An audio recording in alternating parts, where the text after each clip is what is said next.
Hey, I'm Zach. I'm Ceren. And we're going to talk a little bit about our experience this morning, and tonight. Do you want to start? Nope. Okay, I'll do it. Okay, so this morning we talked to an Orthodox rabbi, and it was really interesting to kind of get his take on how he felt about choosing to study Torah instead of joining the army. And it was really interesting because we always seem to hear the other side, but I don't really get to talk to more of the Orthodox end of it. So it was really cool to tour around a girls' school and get to speak to him. And then also we got to go to Begin's to a museum about his life, and I found him to be a very inspirational leader, both in the fact that he improved a party to a point where they've almost had every leader from that party since then, and also just taking responsibility for what he did in the end of his career. It was a really inspirational time. What in particular did you learn about the meeting with Yoshua Weinberger, the Haredi rabbi, this morning? What were some of the... Can you name 2 or 3 facts or 2 or 3 perspectives that you didn't know from before? I learned that I didn't think that he would be for a 2-state solution, but he actually was, which was very interesting to me.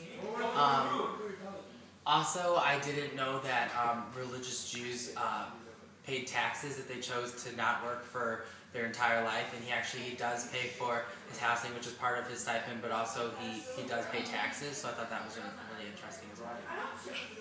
Could you, one more follow-up? Could you talk about some of the conversations that you had subsequently following that interaction and some of the perspectives of your classmates?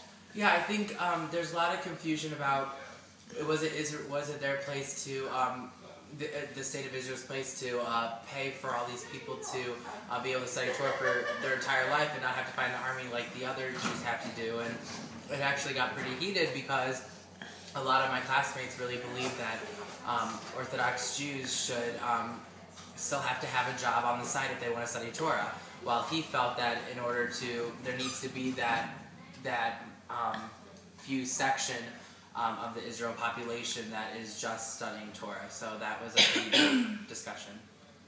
Great.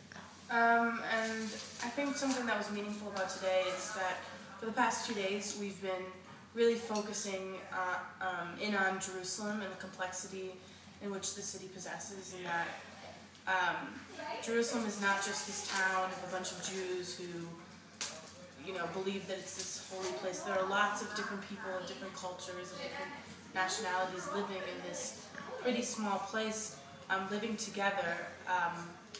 And so for the past 2 days we've listened to different speakers. We've had a few speakers take us on tours of Jerusalem. We've gone through on the outskirts of some Palestinian villages, as well as some Haredi and Orthodox villages.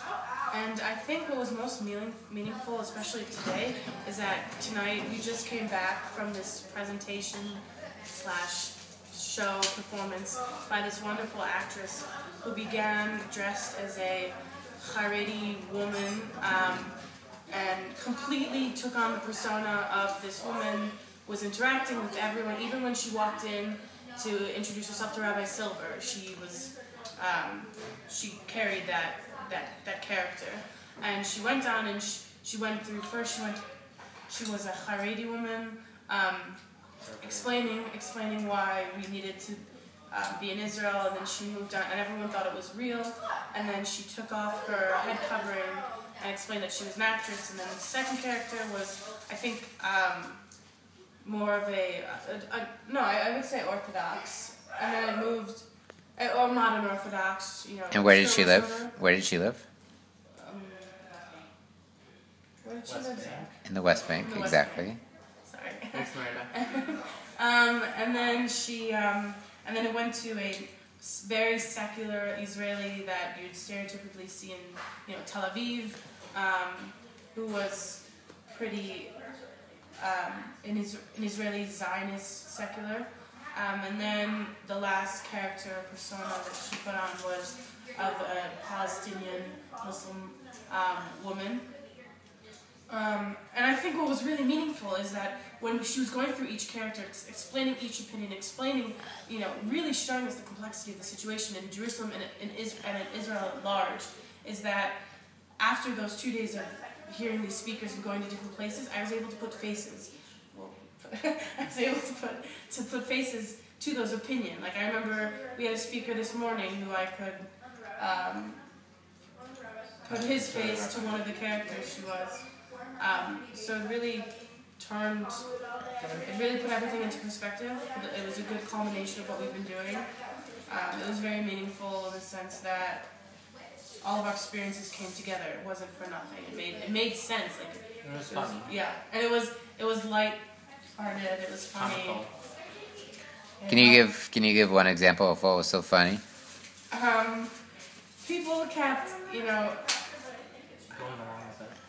I think she kept making part of her performance was trying to show the stereotypes that people have of the different characters, and she used those stereotypes to be comical. When she was an Israeli, she made fun of the fact that some Americans can't do the and do certain accents. Just displaying a lot of the contradictions and ironies of the situation. Yeah, it was comical. I really enjoyed it. And just like we're really enjoying this trip, while Zach's enjoying his Israeli chocolate, even though it's time to go to bed. Thanks, guys. Thanks. Good night.